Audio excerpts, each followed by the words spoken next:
So the skies above me here in the capital of Ukraine, in Kyiv, are protected by the Patriot system. This is open information. And today, Trump announced that he's going to be pulling all United States support. And that will include the air defense systems that protect this city every single night, that stop missiles getting in. And there's a lot of stuff that Russia throws at this city. I hear drones every single night flying above my house here.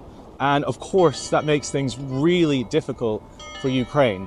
But actually, there are some serious implications for the US too with this, and that's what I want to focus on today. And there are two major issues that are going to cause this to backfire in the US. One are the economic implications. The United States industrial complex, military industrial complex, relies on trust and security and stability.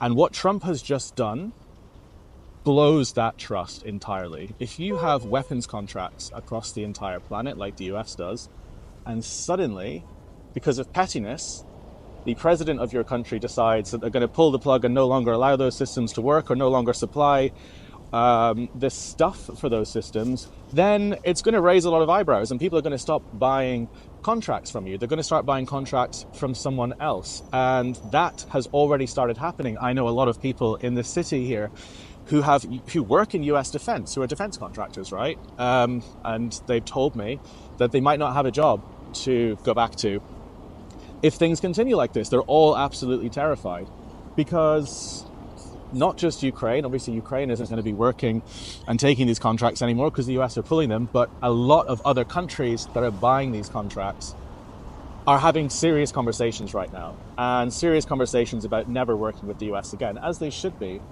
And so if you look at the stock market right now for the military side of things, the European-based weapons manufacturers are through the roof. BAC Systems up 15%, the French version of that up 16%, the German version up 14%. These are unprecedented numbers. Compare that to US weapon systems, nothing. So it's hitting in the pocket of the industrial complex massively. So that's basically what the United States' massive part of their economy is based on. And they're already taking that hit, and this is just the beginning. The second part about this that really hits Trump is the fact that the majority of people that work in defense in the United States swing conservative, right? They're Republicans.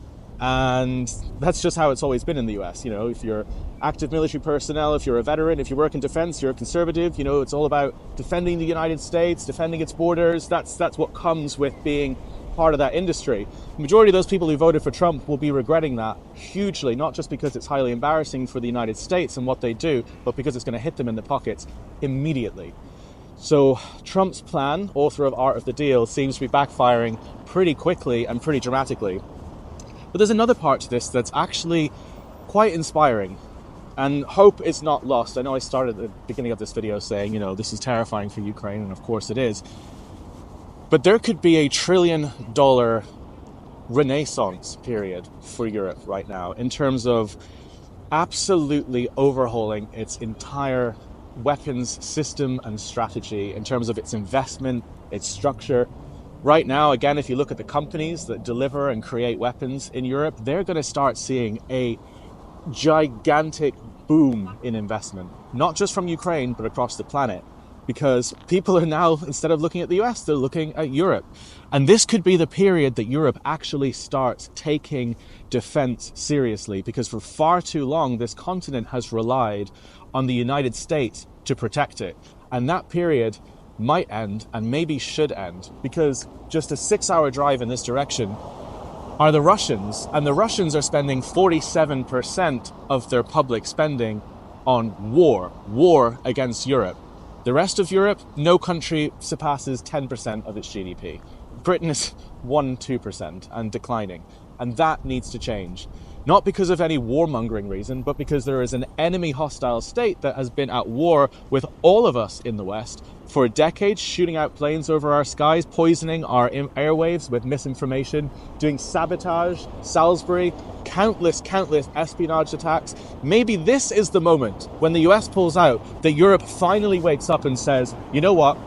We might just be either at war or on the brink of war, and we might have to start doing something about it. And I think this could be the moment that happens. The money's certainly looking like it's going to be there, again, with the stocks going through the roof. We've seen gatherings of European leaders take place in London. We've seen super serious conversations now happening, and it looks like world leaders are finally, European leaders, finally taking this as seriously as they should.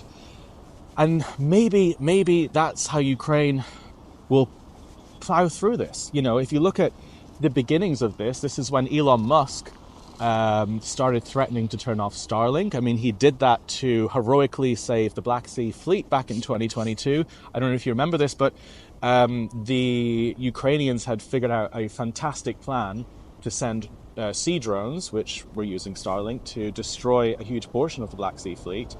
Musk found out about it and thought that he would be a supervillain and turned off the Starlink systems at the last second.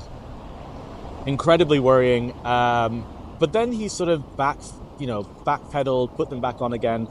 And now there's these conversations about him turning off Starlink as well. And I was doing some research this morning and saw that the Pentagon are actually footing the bill for Starlink in this country, which means who's going to pay for it? So if Starlink goes, then Europe also has to figure out its own version of Starlink. And maybe for too long the United States has had a monopoly, or maybe because the EU hasn't invested in these things, that's why most of these great systems have been developed in the US.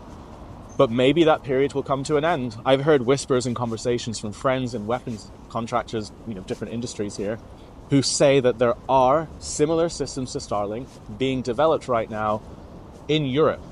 And I won't go into much more detail than that, but if successful, that's going to hit Elon in the pocket just as much as this is hitting the United States bank account and Trump in the pocket. So those are the main takeaways of this. Europe could actually be taking defense seriously for the first time, taking the Russian threat seriously for the first time.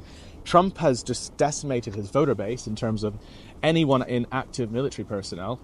Trump has seriously messed up the economic system, the economic situation in the United States. And this is how Ukraine could pull through. So it's a strange time, and no one really knows what's going to happen. But that's my takeaway from what's happened in the last 24 hours, based on the people I've been speaking to in defense and based on what I've been reading in the news. Super interesting times. Hey, thank you so much for watching my report today. I'm here on the ground in Ukraine full time. I do analysis, commentary, but also go to the front line and bring information about what's happening there. And I'm actually going back very, very soon. If you want to keep in touch with me, I do a weekly live stream on my Patreon where you can ask me any questions, get behind the scenes of my reporting, see how I do everything, or just generally support my work. Literally 100% of everything that I do in Ukraine is funded just by Patreon, and it's an amazing feeling. It means I can report independently without an editorial board that might censor me saying things like Russia is a terrorist state, and being able to really speak the truth. So it's incredible to be independent, incredible to do this work, and if you want to support me, follow the link under this video, and I'll see you next time.